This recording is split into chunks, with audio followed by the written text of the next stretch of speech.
Shalom and welcome back, everybody. We are on chapter 12 of the book of Joshua. Previously, we have seen the conquest of the land of Eretz Yisrael, the war campaign set by Yoshua and the Israeli army. We started off with the southern campaign, which moved very, very quickly in a matter of a very short period of time. The entire southern section was conquered. Afterwards, the longer, drawn-out campaign in the northern section of Eretz Yisrael. And so we come over here to chapter 12, which we have a summary of the kings that were conquered and the territory that was conquered by Yoshua. But the chapter opens up first and tells us in the first 6 sentences of this chapter the campaigns and the land that was conquered by Moshe Rabbeinu before the Jews entered into the land of Eretz Yisrael. Now it spends over here some 6 sentences in order to teach us this important lesson over here, that the nations that lived on the eastern bank, which was conquered by Moshe, Sichon and Og, Melech HaBashan, were equal in importance and in might to all the 31 kings which would be conquered by Yoshua. That's a very important point, because sometimes we read over it in the text in the Bible and we see Moshe conquered here and the Jewish people conquered here, and it seems like really quickly, and then you have the whole book of Joshua, which seems to be a lengthy book of all the conquests that went over there. So it seems to us, it gives us the appearance that the kings that lived, in 31 kings is certainly a large number, that they were much more powerful, but that's not the case. They were equal of importance, equal in might, and probably in landmass, it was a lot more on the eastern bank than it was on the western bank. So Moshe Rabbeinu over here is given the first 6 sentences over here, and it tells us about his conquering of that land, which was divided amongst the 2.5 tribes, of course, Reuven, Gad, and the half a tribe of Manasseh. Now it's interesting over here that these countries and these battles over here, who went to war against us, the Torah tells us that they all came to fight as one against the Jewish people. Now they had many, many, many cities. We see that just in the half a tribe of Manasseh, there were over 60 cities which the tribe of Manasseh settled on the eastern bank. So there were numerous, hundreds and hundreds of cities. Kadosh Baruch Hu said, God Almighty said, if I have to trouble my people by going from city to city and to conquer them, it will take a long, long period of time. So what did he do? He placed in the hearts of Sichon to all gather in one spot to fight the Jewish people in one big battle. And once the Jewish people conquered them and destroyed them, they were just able to walk into these unoccupied cities at the time, because all the soldiers had been killed and nobody was left over there to protect them. This teaches us a tremendous lesson. Sometimes the Gemara tells us, the Talmud tells us, that there is no war in this world that doesn't have some relevance to the Jewish people. Meaning when we go out to war, we think, we have to make battle strategies as this and that. We have to do this and that. But know that all these thoughts, when you come to battle, especially against the Jewish people and the Jewish army, it all comes from the Kadosh Baruch Hu. Isn't it interesting that during the Yom Kippur War, the Syrians had the upper hand, and they marched into the Golan Heights, and they were up on top, and they saw below Tveria, and it was all left wide open for them. In fact, the IDF had not been mobilized properly yet at this point, and the land laid before them. They could just walk in and take it for their asking. But somehow they just decided to stop and not to go past and not to go on. Interesting, fascinating, because Kadosh Baruch Hu, God, made it in their hearts that they should not go further than that. And then the Jewish people, the army of Tzal, was able to come and to counter their attacks and to push them back, of course, over the border all the way down to Damascus. Same too over here with the wars of Moshe. Kadosh Baruch Hu placed it in their hearts to gather as one, instead of having the Jewish people having to trouble themselves by conquering and going from city to city. He placed it in their hearts to gather as one. They thought that, this is a great plan, we'll be able to overcome them because we have tremendous numbers. Still, God caused it in order for their downfall to come swiftly and not to trouble the Jewish people too much. Sentence 7 over here tells us that these are the kings of the land who Joshua and the children of Israel smote on this side of the Jordan on the west, up until Lebanon. The commentaries tells us over here that although they conquered many, as we know, there's 31 kings, and it's a huge number of people over here.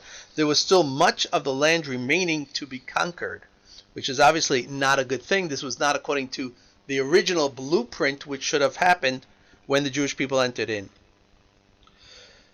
Because we find over here that originally, if the Jewish people would not have sinned, we would just have the 5 books of Moses, the Chumash, as we know, the Torah, and only the Sefer Yoshua, meaning Sefer Yoshua should have been the complete picture. It should have been the end of days. It should have been what we call Tikkun Olam, the fixing.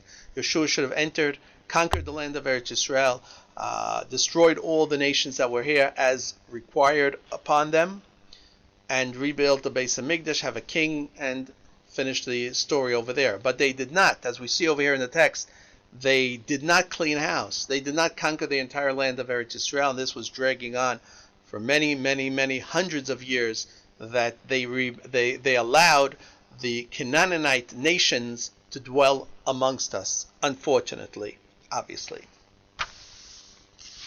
As we go over here, now we have the list of the kings that are listed in the remaining part of this chapter over here. In verse 10, we have the king of Jerusalem, which is interesting, and I just want to put this in brackets for the time being. King of Jerusalem was killed. The city was destroyed, so the Jewish people should have went in, like other cities that are listed over here, conquered and settled there. But we find that the settling of Jerusalem took place much, much later, some 400 years later, just in the time of King David. So we're going to close those brackets right now and think about that. Why wasn't the city of Jerusalem settled, and only future generations would be able to settle in Yerushalayim if it was conquered, as it says over here, at this time of Yoshua ben Nun?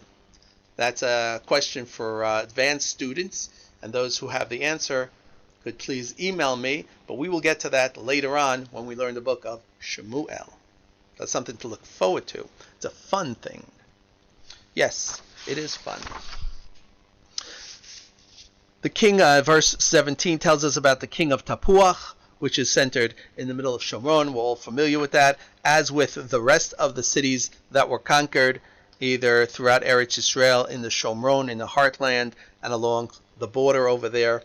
The chapter concludes by telling us, Kol HaMelachim 31, all of the kings, 31, that were conquered by Yoshua. As I mentioned before, they were of equal importance and equal might to all the kings that Moshe Rabbeinu conquered on the eastern bank of the Jordan. And it's interesting that Moshe Rabbeinu did not enter the land of Eretz Yisrael, because even though you say, oh, he conquered all this land, so he also was really, in reality, inside Eretz Yisrael. But the truth is that until the western bank of Eretz Yisrael was conquered and settled, the eastern bank did not have any Kedusha, extra Kedusha. It only became holy and part of Eretz Yisrael, even though it was promised us, after the western bank was first conquered. So they had to go according to that game plan over here. The western bank had to be conquered, and then the eastern bank would also have the high level of Kedusha, like part of Eretz Yisrael that they settled over there. So Moshe Rabbeinu, even though in reality he was in the eastern bank and wasn't part of Eretz Yisrael and part of the conquest, but that part did not get Kedusha, or extra Kedusha, until they first entered into the land of Eretz Yisrael. Which brings us now to chapter 13. So we're going to move right along over here. Yeshua Zakein Ba Biyamim. And Yeshua is old, and he's coming into his days over here. How old was Yeshua at this point in time?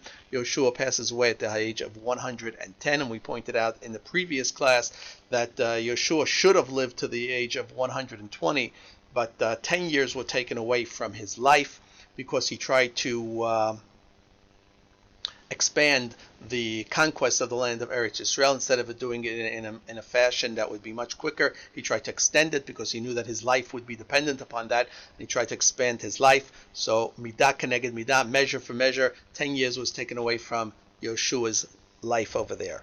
Rashi tells us there yet remains, though, the text says there remains yet very much land to be possessed. So in spite of the fact that Yeshua conquered the 31 kings, there was still much land that had to be possessed, which was obviously not going to be done. Rashi tells us this is part of the land that I promised to Abraham. It still remains to be possessed and has not been conquered.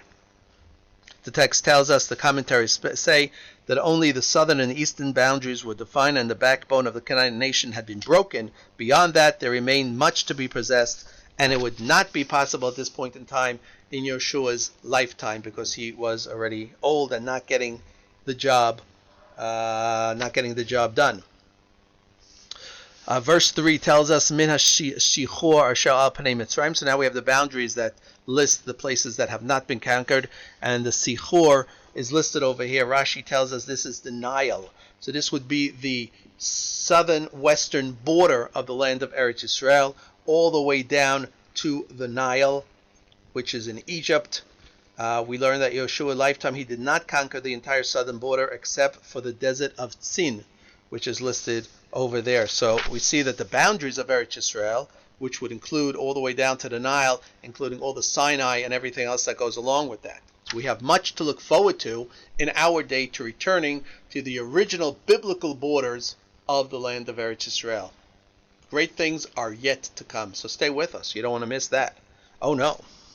Over here it tells us that in verse 6 over here, all the inhabitants of the hilly country from Lebanon, I will drive them out before the children of Israel.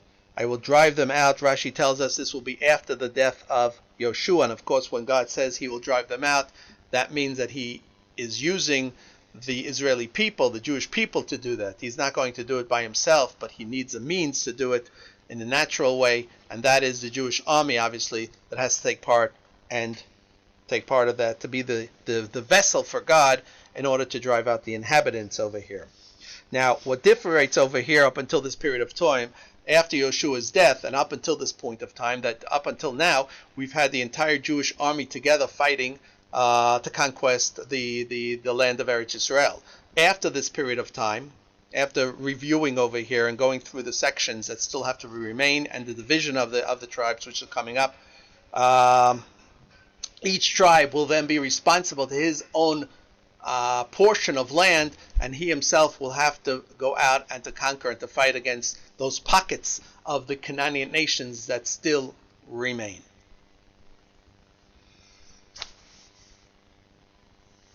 So each nation now, each tribe now will have to deal with the enemy within its border. The text goes on to teach us over here of the portions that still remained, and in verse 12 it tells us of the giants, the remaining part of the giants, which goes back to the time where Moshe cast them out, of Og Melech HaBashan and Sichon, and these were survivors from the time of Noach. So they obviously, Chazal is telling us that they lived a tremendously long life, and there was, from Sefer Bereshit, if we go back to Genesis, the first chapter over there tells us of the giants, Shenaflu La'aretz, those who were giant and fell to earth. Now, we don't know exactly what that means, but Chazal teaches us that they were actually angels who came down to earth and were so tempted by what was going on over here at the time that they themselves, instead of doing God's mission, they stayed in the earth, and their descendants were giants, and some of them were Og Melech HaBashan and Sichon, where later Moshe Rabbeinu would go out and actually deliver them the death blow. The verse tells us over here in verse 13, nevertheless the children of Israel did not expel the Girushi and Ma'achati. The Girushi and the Ma'achati, these are two nations, but the text uses the word in a singular form in order to teach us that even though they weren't great friends, these two nations, but they combined forces in order to come and fight against the Jewish people. We've seen this over the ages, that two opposites, even though they hate each other, but when it comes to fighting the Jews, everybody hates the Jews, so they all combine themselves in order to come and to fight against the Jewish people.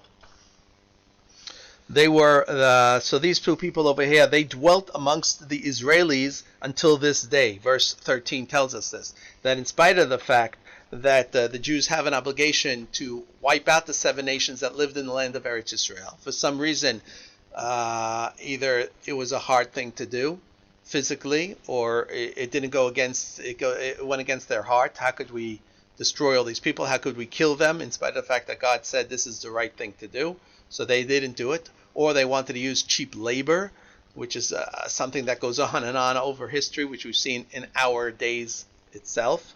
So they kept them alive, and they dwelt amongst the Jewish people until this very day. The commentaries point out they pose a great threat to the Israeli security, obviously, by living amongst us. So when the Jews were strong and they saw the great battles that took place over here, and they saw these great miracles, everything was fine, and they didn't start up with us. But when they saw a weakness, they immediately rose upon that and came with our enemies in order to fight against us. They never gave up the opportunity to recapture, so to speak, the land of Eretz Yisrael. And that's one of the reasons why they all had to be removed from here and destroyed, because as long as you leave a few of them, they always will come back. When they're weak, they will keep it to themselves, but when they get stronger and they feel that the time is on their side and they could conquer the Jews that live here, they will go up and rise and do that. So that's why it's so important at the time to remove them, to remove this cancer from amongst the Jews that lived in the land of Eretz Yisrael.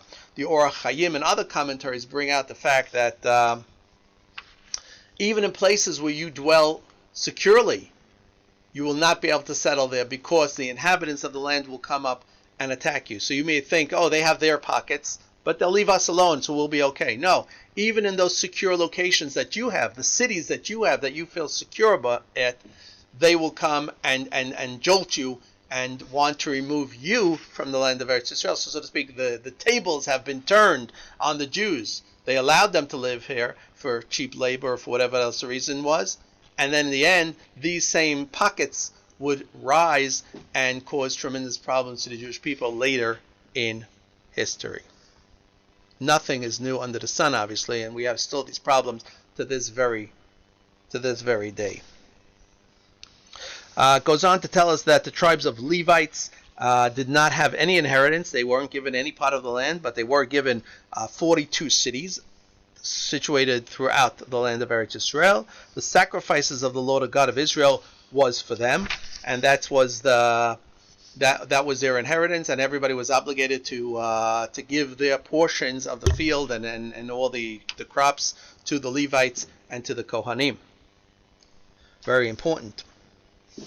Later on, the text goes on to tell us over here in verse 20, Ubeit Peor v'Ashdod, Upisgat Ubeit Hashimot.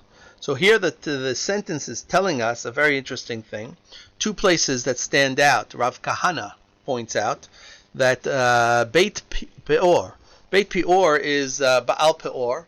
That's where the Jews fell with their horrible sin. This was a form of idol worship, a disgusting form of idol worship, the lowest of the low in society and where a person could get to. And on the other hand, the Pasuk tells us of the place of the Pisgah. Now the Pisgah, it's interesting because that's listed as the burial place of Moshe Rabbeinu. The book of Devarim in chapter 34 tells us, I just happen to have it here, V'ya'al Moshe Maravat Moab. Moshe goes up to the area of Moab, El Har Navo, to the Mount Navo, Rosh HaPisgah, Al Sha'ah Pnei Yericho, which is facing Jericho. So Moshe Rabbeinu was buried in HaPisgah, which means the top part of the mountain. Here, Rav Kana points out, look at these two places are opposite one another. On one hand, you have the Baal Peor, the lowest where a person could get to, the lowest form of life. And the other side, you have the Pisgah, the height, where Moshe Rabbeinu was. And these two places are opposite one another. So it shows us that man in his lifetime has free will.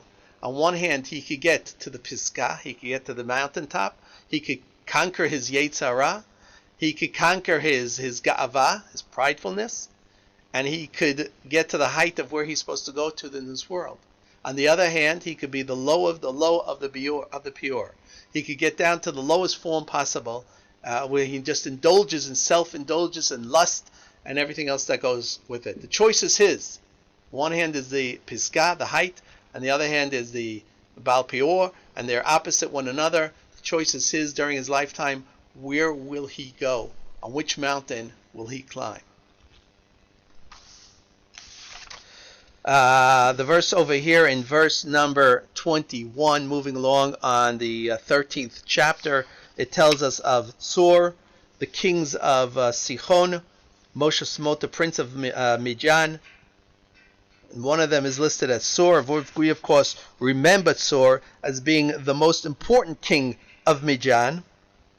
However, we recall the story from the Parshat Bilam. However, he gave his daughter, the princess Cosbi. It's funny how names never change, huh? Cosbi.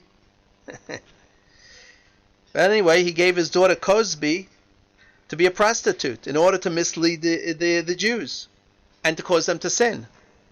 See how much ingrained in them the hatred they have for the Jewish people, that they're willing to give up their daughters in order to let the Jewish people sin and to be full and to be destroyed by God. They will give up everything. They will stop at nothing. This is a very important point.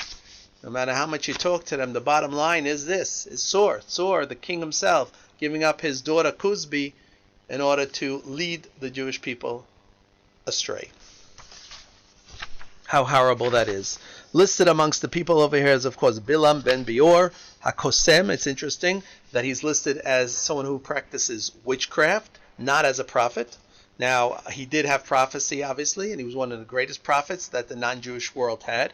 And this was given over to them, so they shouldn't have a Tanah, so they shouldn't be able to say, oh, if we only had prophets like the Jewish people, we would not have been led astray. We would have been following the rightful path. So God gave them Bilam as a prophet in order to show them that, yeah, you had prophets, because Bilam was as great or in prophecy as Moshe Rabbeinu. But in spite of that fact, it still didn't help them, and they still remained where they are on that low level. So Bilam is listed over here as someone who's witchcraft, because after he came to curse the Jewish people, his prophecy was taken away from him, and he was left with only witchcraft. Now he dies over here by the sword, which is stated over here in that sentence 22, and that is fitting poetic justice to him, because he was someone who had power with his mouth, and in spite of the fact that he had power with his mouth, he died by the sword, because he left the sword, which is the trait of the non-Jewish world, Daim Yadayim Esav, the hands of Esav, and that was the blessing that was given over to them by Yitzchak, that you live by your sword. He left that trait, and went over to the koach of the Jewish people. Hakol Kol Yaakov, the voice is the voice of Jacob, the voice through prayer to God, and he tried to curse the Jewish people. So poetically, he was killed actually by the sword, measure for measure. The rest of the borders are listed over here, and of course Moshe Rabbeinu in sentence 29 tells us that the half a tribe of Manasseh was given over to us, and all of their cities, and these are the places that they settled in. That's interesting. Why was Manasseh divided? And it's quickly with another minute, because we are coming to the end of our time over here. The tribe of Manasseh, Chazal tells us, one hand was divided in order to keep a connection between the 2.5 tribes that we had on the side of the Jordan with the tribes that we had in Eretz Yisrael. So we broke up families or something. We have cousins on the other side. So there'd always be a connection between the two tribes that were on the eastern bank and the tribes that were on the western bank, always to connect the two and to remember that we're all part of this great nation of the Jewish people. Some people in Chazal and the commentaries want to point out that Manasseh was divided actually because as a punishment for Manasseh for bidding and doing the dirty deed, so to speak, of his father Yosef when he ran after the brothers and hid the gavia, the cup, inside the saddlebag of Binyamin. That was done by Manasseh, and he's the one who ran after the tribes and caused them to come back to Mitzrayim to bow down before Yosef. Even though Manasseh was doing his father's bidding, which is of course a great mitzvah, still he caused the tribes to rip their garments, so his tribe was ripped in half. These are the tribes which Moshe caused to inherit in the plains of Moab, on the other side of the Jordan, eastward, facing Jericho. But to the tribe of Levi, Moshe gave no inheritance, and the Lord of Israel was their inheritance, as he spoke to them. This concludes chapter 13. So we've seen today chapter 12 and chapter 13. It's interesting that this entire landmass on the eastern side of the border was just part of what was promised to the Jewish people in the days of Balfour with the Balfour Declaration that originally the Jews were supposed to get their homeland back, which would incorporate also the western side, which we have today, or part of that today, unfortunately, and also the eastern bank. But all of that was through treachery, was taken away from the Jewish people and given over to the Muslims to live over there in their puppet state, which is called Jordan today. But obviously, when we talk about the inheritance, and we see from this chapter so clearly that the eastern bank, all of Jordan, all of that entire area, was biblically part of the 2.5 tribes, which Moshe Rabbeinu conquered and settled the 2.5 tribes in the land of Eretz Israel. Thanks for being with us today, and we hope to see you again next time. From Yerushalayim, I'm Levi Chazan.